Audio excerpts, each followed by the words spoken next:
express my deepest reverence to Bhagwan and His Holiness Acharya Shri and spiritual family here. So we are talking about a concept called Samudghat. The word Samudghat has three pieces in it: Sam, Ud and Ghat. So Ghat is actually if you listen to the word Ghat, Ghat means Hindi mein Ghat. You're familiar with the word Ghat, right? Ghat means destruction, violence, right?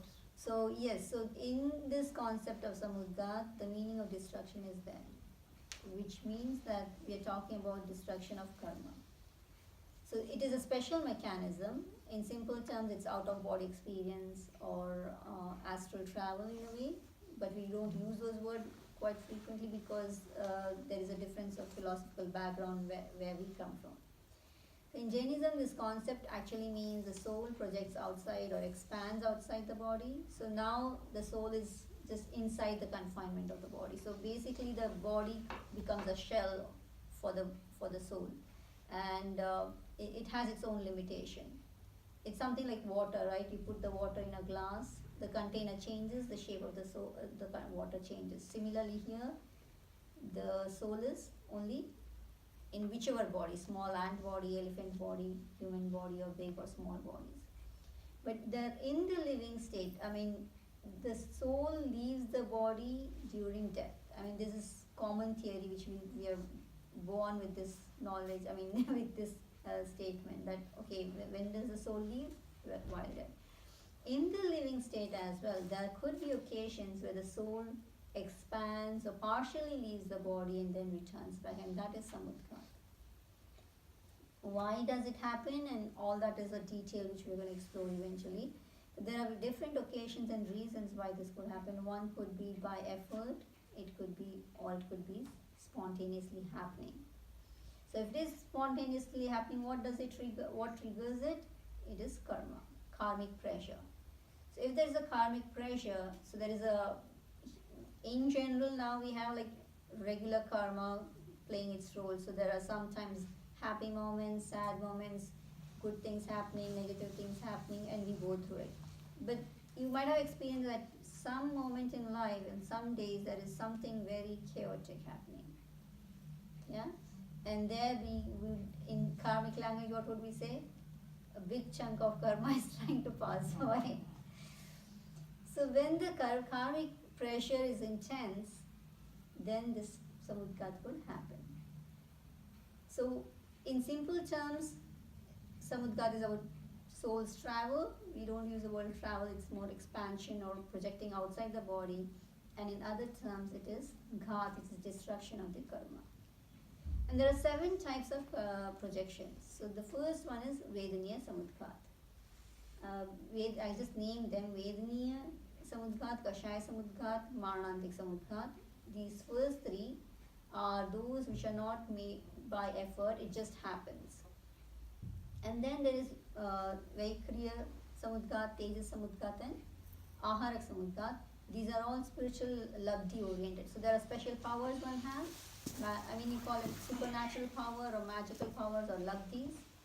And these powers one actually uses to travel out or project out. And then there is a final one which is Kevali Samudghat. So even a Kevali Bhagwan might have to go to this Samudghat. So we're going to talk about that eventually. But first today we'll deal with Vedaniya Samudghat and Kashaya Samudghat. So when we talk about the word Vedana, and Vedana means pain in simple terms, and pleasure. Vedana actually means experience. So its experience could be of pain, it could be of pleasure. Experience could be joyful or unpleasant. But who defines this, whether it is joyful, it's pleasurable experience or painful experience? Karma. Are you sure it's karma? Yeah. For some, the weather, And your own self. Some weather is actually cold. Some people like cold weather. So then you would say, and for some it is, you don't like it. So what happens about the whether is good or bad? Who's deciding? Your mind is Oneself. Your mind. But why is your mind different from the other's mind? Soul. Soul. Soul is all similar. It's perception. Every soul in this Perception. universe is actually similar. Even ant soul is similar to the human soul. So it's not soul. Perception, why is the perception different? The thermostat is different. What is the yeah, Everyone's now thermostat when I ask you what is a thermostat? The thermostat is something which gives you you have a thermostat for your central heating. If the temperature is low, it will go on. So And- thermostat inside is Kashaya. Okay. If I like and dislike, these are two emotions, right? If you have some kind of liking emotion for attachment towards something, and when that happens, it's good for you. And for others, it need not.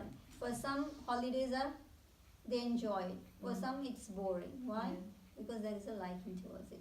For some, the same thing could be painful. For others, it could be a pleasurable thing. For example, if I have to think about skiing and surfing and all those things, I wonder how people do it, right? But they're enjoying that. It could be, it's terrible. I mean, terrifying in a way, right? Some moments could be too dangerous, but still fun goes there. So what's the whole role which is being played behind the scene is Kashaya, emotions. So your emotions actually define your experience. Your emotions define your pleasure and pain. Your emotion defines your Vedana. When I say this, there is again a limitation to this theory, in the sense that when we talk about Kevli Bhagwan, do they go through misery? Do they go through pain? No. They don't go through pain? They have, accept, they but, don't react to Because pain. it's equanimity, so They don't react to pain. Control. They don't react. Yeah. So when we say that they are not reacting, what is the decision of non-reacting actually coming from? Because emotion is absent. Lack of emotion actually gives them the state of equanimity, and that ability makes them stay neutral. But the most interesting part here is that they go through pain but not misery. When does the pain become misery? When you have an attached like or dislike attached to it. So in Digambar actually text, there's a text which talks about Rati, Nemichandra's, I think it's about, Nemichandra is a great acharya, and he wrote Gomatsa based on an original Shatkhandagam or early text of the tradition. So what he says is, if there is Rati and Arati, Rati means liking, Arati means dislike, and that defines actually your emotions. The other side of it is, you could have Rati for spirituality, Arati for like the material world. So the word Rati and Arati could in itself be used for both. In simple terms, it means liking and disliking. But here we use it for liking as attachment, and dislike as aversion. And when these two play a big role, you actually into the trap of pleasure and pain. But Bhagwan actually Kevli might go, so that's one of the episodes, if you've heard of, about Goshalak uses Tejas Labdhi against Bhagwan.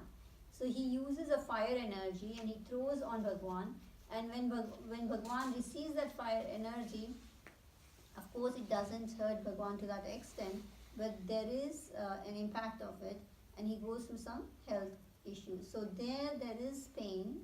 You cannot deny, experience, because pain in itself is an experience, isn't it? Vedana is a word. You understand that, then it's more easy. So Vedana actually means experience. Now experience could be different based on how we take it. So experience, everyone go through it, but for example, for some people headache is okay. To some degree it is okay, for some others it is okay even to a higher degree, but for some that experience is unbearable.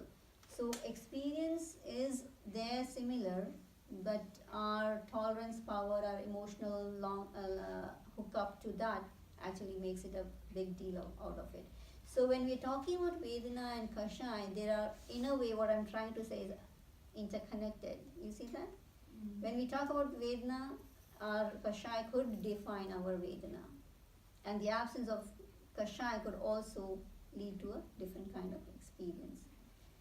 The other important thing I want to bring to notice is that, for example, if I give you an example, a baby is born and the baby is crying.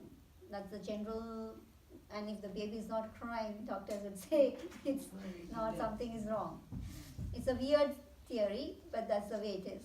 Now, we had this Friday Gyanshala and the kids asked this question, why the baby is born crying?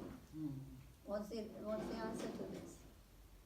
And of course there were other kids who had a scientific answer to that, and they did explain the science behind it. Trauma of childbirth, okay. Of course science again. And any other reason why the baby is crying? It's a new world for them. New world, huh? Emotions. Or Rajesh? Vedana experience. Vedana. Different. Birth itself is painful, isn't it?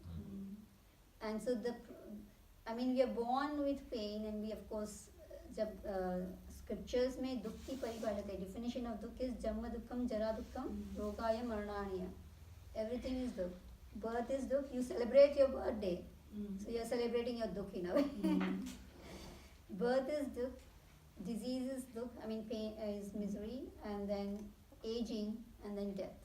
All these are painful or misery. It comes all with this. So here the child is born with pain, and in a way life starts with these two things, pain and emotion. And this is not just of human beings. Every being in this universe, except those who are liberated or enlightened, go through this experience of pain and emotion. So in a way, every being has this as their natural built up, in a way, natural part of their existence, pain and emotion. So these two projections, the Vedaniya and Kashaya Samudghata, are actually feasible in any life form. It could be plants, animals, trees, birds, or even mountains, water, right? Water is living, plants are living, mountains are living. So all of these beings can actually go through this. So when we talk about these tornadoes and hurricanes and all these kind of natural calamity, what are the forces which trigger it? It's some pressure, right?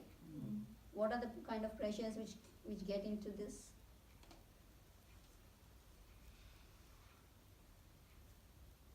Air pressure in a way sometimes, water pressure.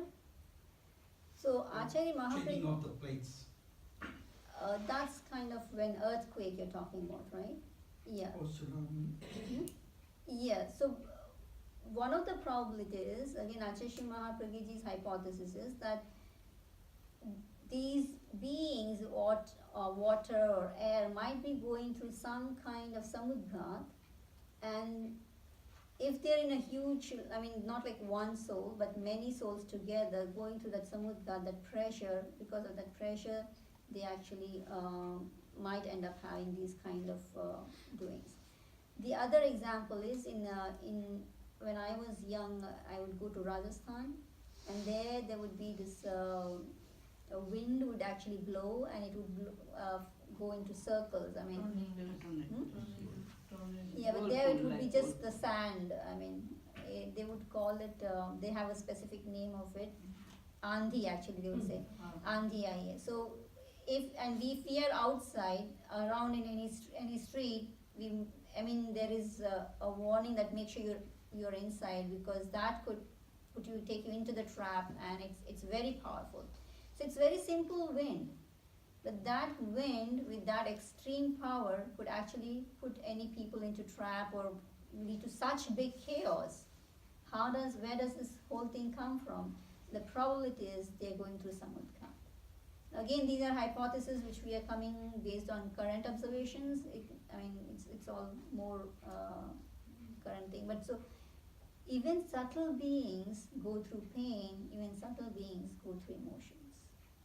again their expression could vary, and the expressions could actually differ because they don't have the capacity to express it that level. So with that, having known that fact that every being could go through this pain and kashaya, and it's a part of every life form, unless they are enlightened beings, it's a different story. Now, I was trying to associate pain and emotion and trying to show the relationship, but how are they different? What is the difference between pain and emotion? Sometimes it is more kind of, you really can't tell whether it's, suppose someone is feeling something, emotions, feelings, pain, experience, all are together. And to dichotomize or to distinguish between two, it's sometimes hard. But there is a distinction, a clear distinction. But what is the distinction based on Jain's philosophy? Pain is physical, Mm-hmm. but emotion is actually coming from within the Yes. karmic layers. Both are related to karma No, because yeah, it is, But it's within emotion is. yeah, so to put it in a very, Manifested It's in not the necessarily body like physical. pain. so But that, then there is psychosomatic pain as well. that's working together. Mm. Both work together. So basically here we talk about Vedana is related to Vedaniya karma and Kashaya is related to Mohaniya karma. So the distinction is first the karma which it comes from. Now what is the Vedaniya karma actually is aghati karma, and Mohaniya karma is ghati karma. Ghati. So what is the difference between ghati and aghati karma? One to do with body and one to do with the Exactly. soul. So you could see there is a big difference where ghati actually would have hamper the potentials of the soul. So it is all dealing with inner state of soul. The power of soul is hampered. What is the power of soul? Can I ask that? What is your power? Infinite Video. knowledge, Infinite knowledge. Very good. infinite vision, Mm-hmm. pleasure. Okay. I mean, and strength, virya, Yeah, but you can't say pleasure. Pleasure is a troublesome word. sukh. I mean, Bliss. bliss, Bliss. bliss. Okay, because the word sukh and pleasure are actually Vedana, it will fall into that category, so there's a problem there. Yes, so Anant Gyan, Anant Darshan, Anant Char, Anant Virya and Anant Anand. These are the natural attributes of the soul, and these attributes are actually hampered by Ghati Karma. So when we talk about Kashaya Samudghata, it is actually polluting your status of the soul. But Aghati Karma actually has an impact. It's all related to body and mind. So it actually expresses itself at the physical and the mental level. So when Vedaniya Samudghata is occurring, what happens is the soul expands outside the body, and it is an experience at the physical level. When Kashaya Samudghata is occurring, the person would actually be in an emotional turmoil. It could be anger, it could be greed, it could be deceit, it could be ego. And because of that, the soul actually expands outside the body. The pressure created due to pain, there is the projection outside. The pressure created due to emotion, the soul projects outside. Now, there are occasions where pain and emotion go together. Pain is there and you become emotionally upset, or there is emotional problem and then you actually go into psychosomatic problems because of, so they actually work together many times, but they could actually be independently occurring. And in Jainism, this is the beauty here, that we have a very distinct distinction between feelings and emotions. Feelings are more aligned or related with physical, it is body and mind, and emotions are all about psychological states, and it's all about the soul. And so it's in a way a distinction between body and soul in a way. Both when there is this expansion or projection, how long do you think the soul can go? No? It Right? can go right to the whole of the look. I mean, in cavities. I don't know how that is. Yes. So of course that is Kevali, but what about you and me? Not very far. Oh, this, Because we are not Kevali. Yeah, the expansion is very meager. I mean, it fills the empty spaces of the body, especially these two. What does the empty space mean? Do you have empty space in the body? Mouth, ear, even the food tract, stomach में जो empty space है. So in this, if we understand this, the other side of the truth is currently where is the soul in the body? It's all over, but it is not there in the empty space of the body. मतलब जहाँ जहाँ empty space है वहाँ वहाँ आत्मा फैली हुई है, right? And so it is during Samudghat the soul makes an effort to fill this gap, to fill this empty space, and it also happens at another moment, that is death. During death, especially liberation, when the soul has to liberate, it fills the empty space, and because it fills the empty space, it squeezes and becomes smaller than actual size. So whenever a person liberates, what's the height of the siddha? It is shorter than your actual last body, right? That's the theory. So here we currently are, when I like, for example, if I'm touching something, I can feel it, isn't it? Or I can, so the question of where is the soul in the body is very crucial, and many times there are many theories which comes up. Some talk about in the pineal gland, and I mean the question about mind, where is the mind or where is the soul is very tricky. But here if we go by this concept, we clearly understand that the soul is there in the whole body, but it is not there in the empty space. And there is where the soul fills the body. Now, according to Digambar literature, the soul actually could expand 3 times the size of the body. So it's not just the empty space, it could go a little further. 3 times is not that big. I mean, 3 times the size of the body is very small in a way. So that much of expansion can happen during Vedaniya and Kashaya Samudghata. And the other interesting thing is that it is generally understood as it just happens. One doesn't work towards it. In the sense, one doesn't make an effort to do for a Kashaya Samudghata or Vedaniya Samudghata. Jab Tivra Vedana hui, and then, for example, there is you've seen some people when they're in their tough, painful situation, their body is not still, the body is shaky, it's even, sometimes even the body kind of moves up and down, yeah? So that is, there the possibility of Vedana Samudghata is more intense. I'll give you one example. We had been to hospital to see some patient and give the blessing mantras. The patient had gone through a knee surgery, so she told us that, see Samaniji, I mean she was pointing to some place and she was saying, see Samaniji, I have pain here and they did my surgery here. But literally where was she pointing to? Not to her knee, beside her knee. I mean her hand was literally to some, I mean of course a small distance, but so people around, if you don't notice it seriously, you might not find it, and otherwise people would think that, oh, she might have got too much of medication and she might just not be understanding things rightly. But there the probability is she's going through Vedana Samudghata and she could experience herself outside her body near her knee, so she's actually pointing to a place outside on the bed where the pain is, which was probably is Vedana Samudghata. So Vedana Samudghata could actually, just a shaky experience could be a Vedana Samudghata. It's not a big deal. And what about Kashaya Samudghata? Any example of Kashaya Samudghata? Like when you get very angry? Anger. Exactly. Most common example, it's very feasible in the sense when people are too angry, red hot eyes and body shaky.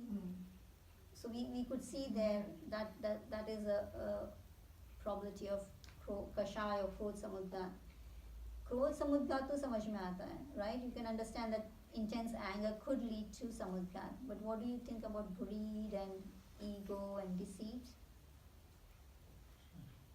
I mean, anger is an emotion where it is visible to us, in the sense it is expressed at the body level too intensely.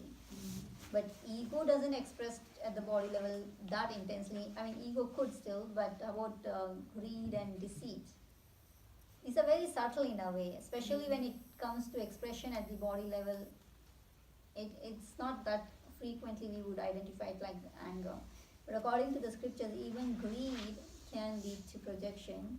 One might have that intense desire, that intense deceit, and that could also be leading to projection. Now when it comes to Kashaya, one of the examples which scriptures gives is Ram and Sita. So for example, a situation where Sita is being, Sita is missing, and then what's the situation of Ram? Emotionally breakdown, crying, and the gestures which comes about lamenting on the situation. That is actually an example in the scriptures where they say that this is Kashaya Samudghata. So Kashaya and Vedana Samudghata could be very frequently happening around us. It need not be like that big deal. And there's one more example about Vedana Samudghata is once there was a monk. He was in his last stage of sadhana. I mean, he had done santhara. And he was a very great monk. I mean, a lot of tapasya, a lot of penance, and he had a lot of ability of penance. So in a way, he had a lot of stillness in him, a lot of strength in him, a lot of tolerance in him. And there he was going through this situation where he wasn't able to stay still. His body was actually literally flying up and down on the bed. So at that time, the fourth Acharya Sri, Jayacharya, was the Acharya, I don't know whether he was already Acharya, but he was there then.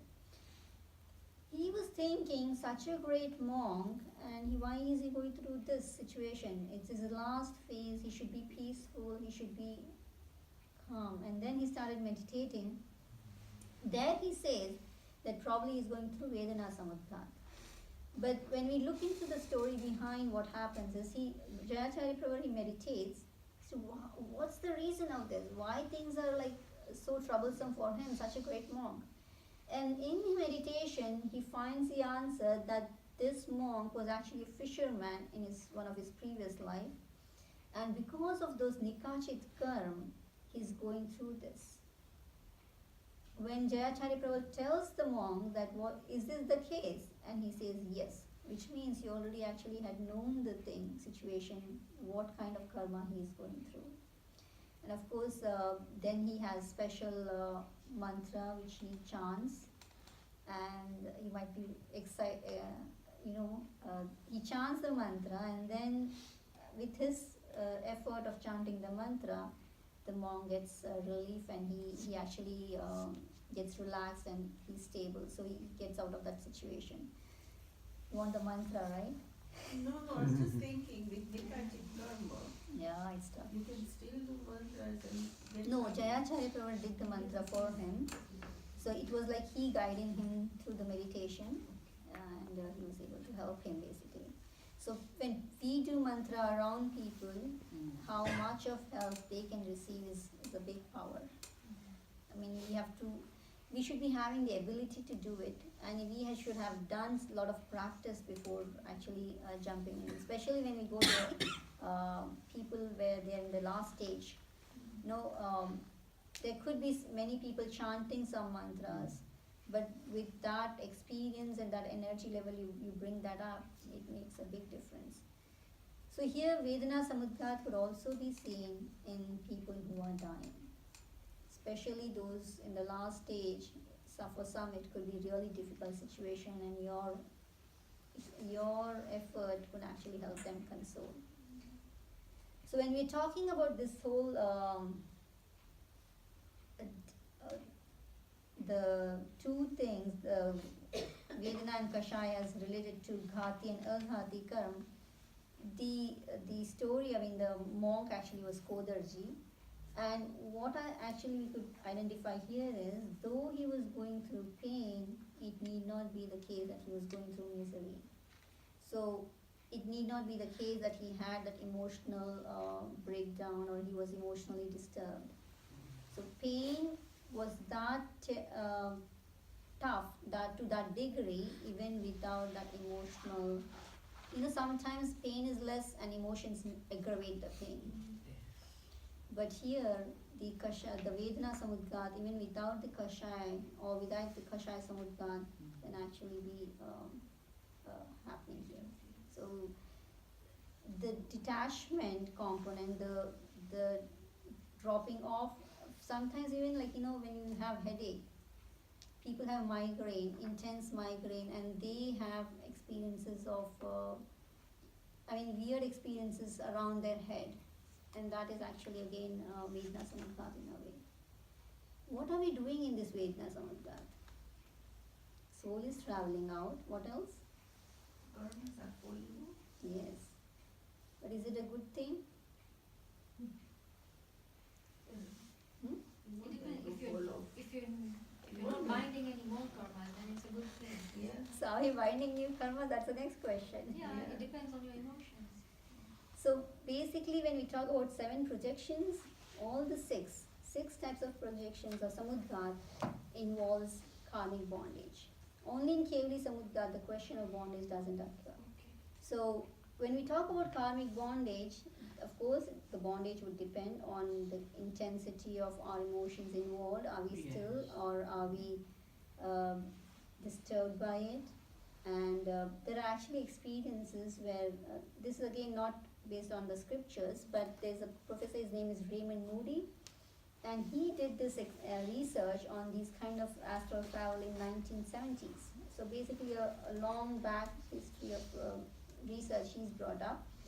And in his research, he comes up with one type of projection where he says that there are people who claim to have out-of-body experience.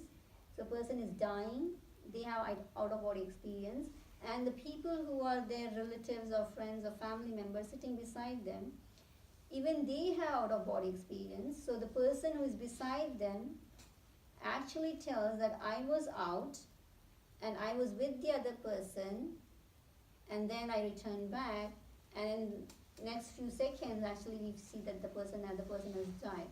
So here it's a kind of experience where the love or the pain, whatever reason there are, both of them actually are so connected, the people, that they both might actually go through out of body experience and return back. Again, this is based on Raymond's research, not based on this Jain scriptures. But in Jain scriptures it mentions that when there is intense pain, that could lead to death. And when that could lead to death, that could actually lead to, so the association of Vedana and Kashaya with death is strong. Both of these could actually lead to death, or it could lead to death projection. So that's another kind of projection. Part of fear. Hmm? Fear causing death. I heard that. Fear could cause death, even like in trauma. Suddenly you see something and there's heart attack, suddenly intense pain one cannot bear, that could lead to actually the problem of lack of tolerance for pain is a big problem, where people could actually die because of this pain. There are possibilities of that. Fear, of course, is a big, visible thing, but even the other simple emotions, a person is too greedy and realizes that they lost something, so it's all emotions there, too egoistic, and when they got into a problem of someone identified some problem with them, or if their ego is hurt, they could collapse.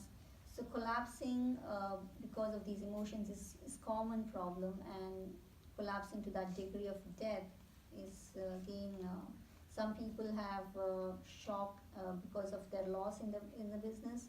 Suddenly they lose health, and they actually lose life as well many times. So the ability to stay in balance, the ability to stay in tolerance actually does make a difference. But when we see the Kodarji's example, one could go through pain even without emotional rage. So we do see some people, they have a lot of pain. Like when we see, especially in Santhara, I mean, even for us, we might to have a sleep without moving our body. Sometimes it's not like that easy. And people who take Santhara, especially there are 3 types of Santhara, right? The last one is Padopagaman. And in Padopagaman, they make a commitment that I'm not going to move my body until last breath, which means I'm going to stay in meditation until my last breath. So meditation could be at 3 levels: physical, body level, speech, and then mind. So when we say commitment of meditation at the body level, it is stillness of the body. And then silence is the second level of meditation, where you say no speech. And third is no thoughts. I mean, that's mind stillness is a little tough, but no speech and no physical action is a commitment which the person with Santhara at the last stage could do. We just had one of our great monks, his name was Tarachandji Swami, and in Sardar Shahar he did Santhara. He just finished, I think, 2 days back probably he finished. He in his penance, what he did was he would go, he actually lived in a life of seclusion.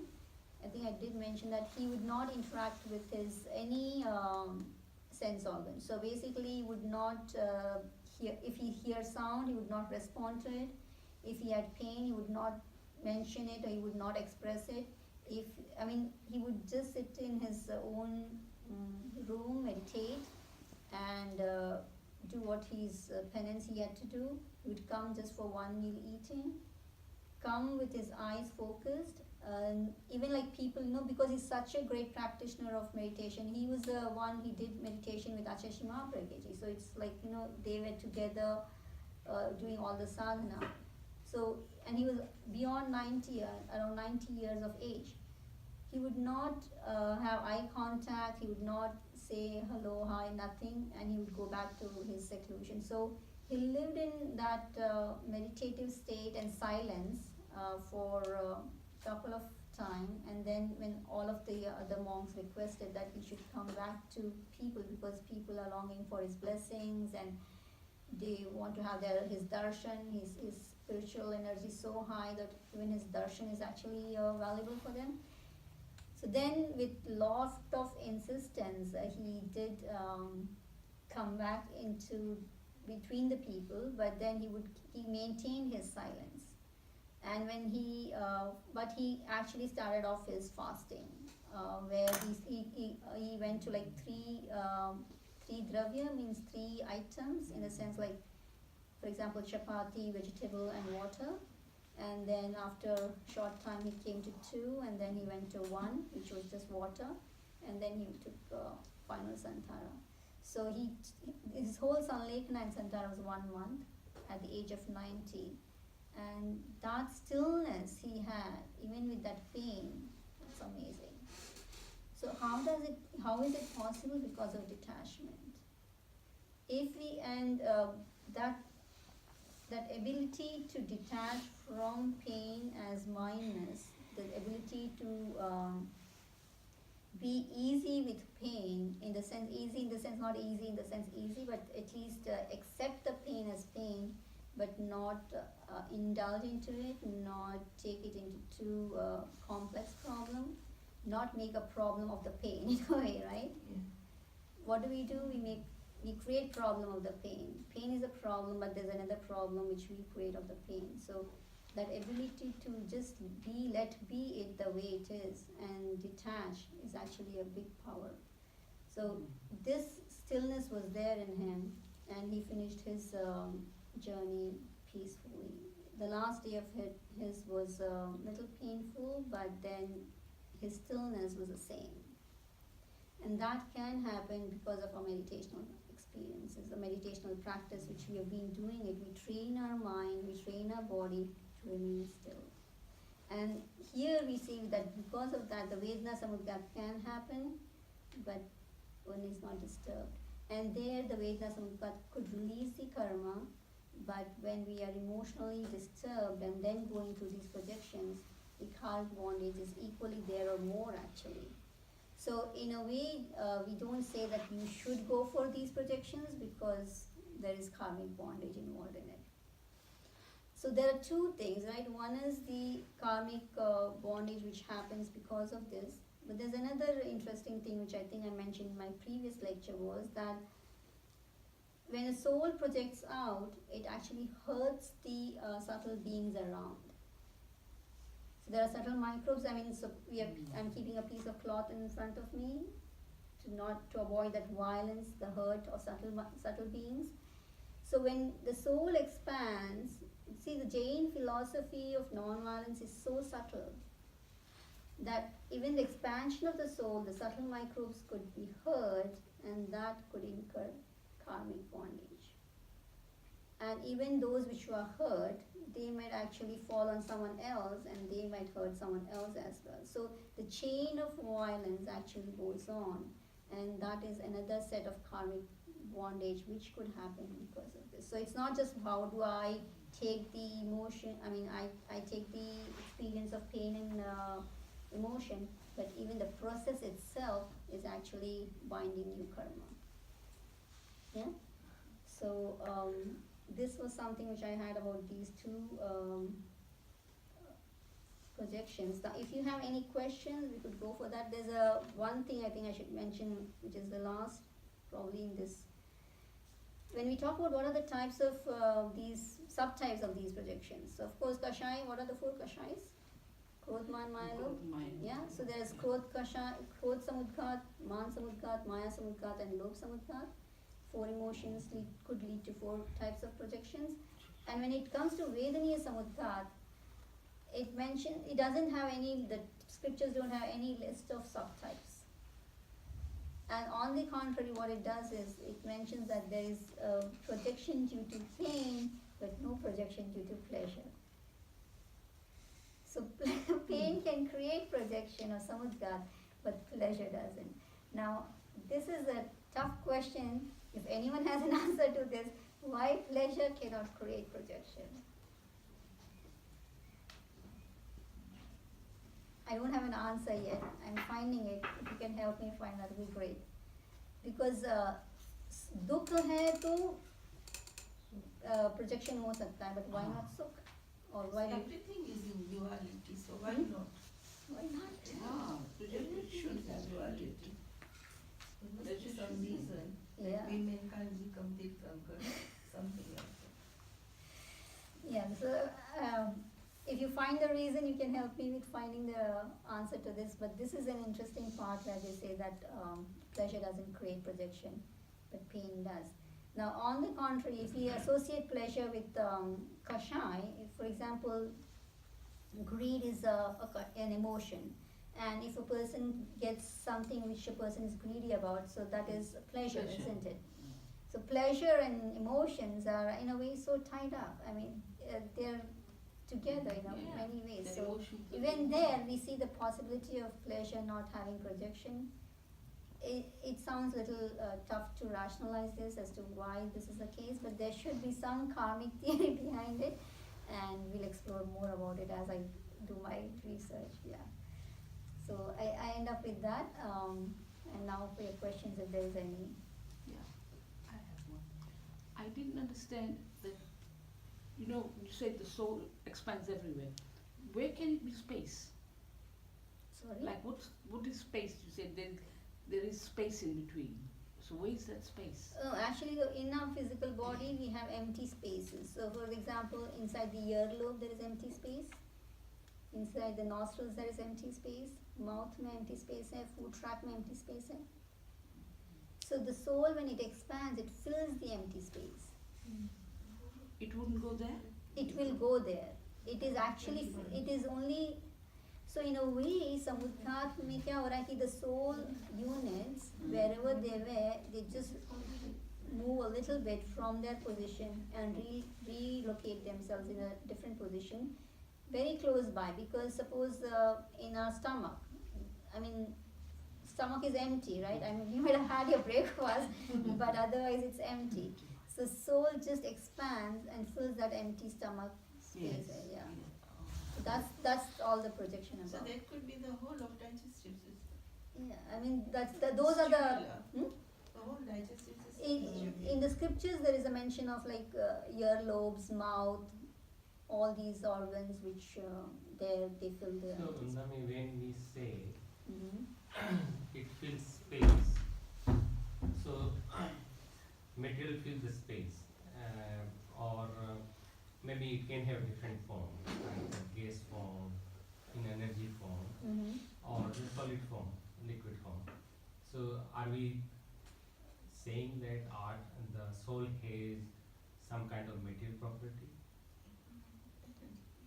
No, basically the problem with material, the word material is if you define the word matter as with which has color, taste, smell, touch, then the soul doesn't have it. But it has an existence. So it is colorless entity. It has form, but it is not formless because it takes the form of the body. But it is an existential reality. So No, that. I'm trying to understand, like, we define material life with color, Mhm. smell, Mm. and four things you said. Yeah, touch and smell. Touch and smell. But many things like inert case. In inert case, Mm-hmm. it will not show any of these four properties. No, whether we are able to see those four properties or not, but scientifically they have those properties, isn't it? Even inert gas will have some kind of touch, will have some kind of color. It cannot be a colorless thing. Even like for example glass bottle, we call it colorless, but it's not colorless in its true sense. It has some kind of color in it, isn't it? So when we are talking about colorless, which means like Clear. lacking complete property of color. So when soul has this existence, which is that's a little tough to understand in a way, but if you understand that it is without these touch, smell, taste, and when it expands, so basically in the stomach there could be gas, there could be other things which has been already produced and stuff, but we are trying to say that soul actually currently is occupying only the solid aspect of the body and not the empty space of the body. Solid and even the liquid are part of the body, like for example blood, right? It is liquid form, but soul should be there where the blood is flowing, but soul would not be there in the empty spaces. No, I'm trying to understand. So, like the soul and body. So, we in Jain we say every living being is same because it has soul, but bodies are in different ways. Yeah. So, like unicellular to like Infinite complex one, organism yeah. like we are. So, in the unicellular body, the soul. So, when we say in a way, it's like part of. In that body is a part of that matter. There actually it's something like this. I'll give you an example of you take a glass of water and add sugar in it, right? The sugar is everywhere in the water. I mean, it mingles and it becomes a part of that. But scientifically, you could actually say that this is H2O and this is the sugar this thing, right? So visibly, it seems that this is just a glass of water, sweet glass of water, and they function together to give you the taste. But when it comes to actual scientific root to it, they are different. Similarly, here the body and the soul are very different in their nature, in their properties, in their qualities, in a way, but they function together to make this body alive. So it's something like the electricity and the bulb. The electricity flows into the bulb and the bulb is lit up. Both have very different properties and they have different natures, but they together function to. So basically, when we see light, we are not actually seeing electricity, but the one which makes it light. I think these examples maybe are too simple to understand for me at least. So like. From like medicine part or the biology part, I'm trying to say how we will say those who have living being property, which is like some kind of matter, but consciousness, or like I will say some kind of life. Yeah. But some living forms are like they are just chemical. They don't have a form of living being. So like in viruses, until they are in living being, they cannot. They are just simple chemical. Now there we might actually end up into a problem. For example, what is a living being and what is non-living? A stone actually, giving you very big example, if you take a fruit, right? As per Jain theory, the fruit from a tree is a living being.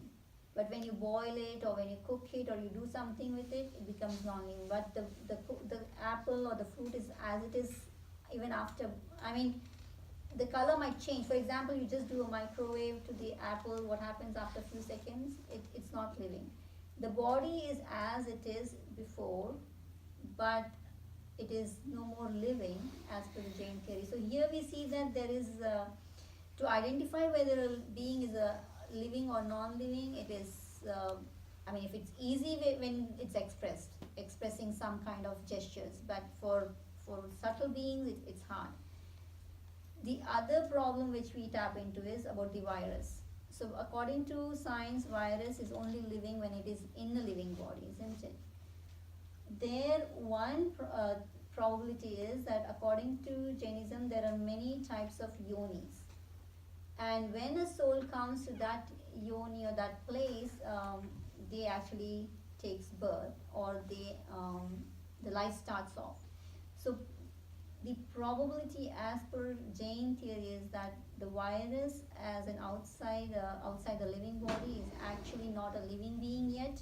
It is just the material composition which has the potency to, which has the environment of birth. And when it finds the right environment, the soul comes in there and then life starts off. It's something like a fertilized egg in the test tube, right? There is sperm, ovum, everything is there, and then the soul should come to actually make the test tube baby a baby. So when we see these are all environmental environments where life could be produced by different methods, and the same could be the case with virus, but again, these are all our analysis towards what it is. Baki, it's all Kevali Gamya. We really don't know whether, the reason why I say Kevali Gamya is there could be certain beings who might, like for example, there is butterfly, the process of it is as it proceeds. At some point it is in a slumber state, isn't it? But it is not dead. And when it matures, it expresses life. So is the virus in the slumber state when it's outside and then it receives life when it's inside? Or is it dead matter outside and it becomes living being inside? We don't know. It's hard to say about these things, but it needs more enlightened beings to talk about it. Yes. Vandami, when you talked about Samudghata, is it a relative experience? So for example, is a small child, you take the toy away from the child, he will scream, he'll have intense feelings. From our point of view, it's like, why is that? So is this Samudghata? So if that child has got a severe expression of it could Kashaya. be.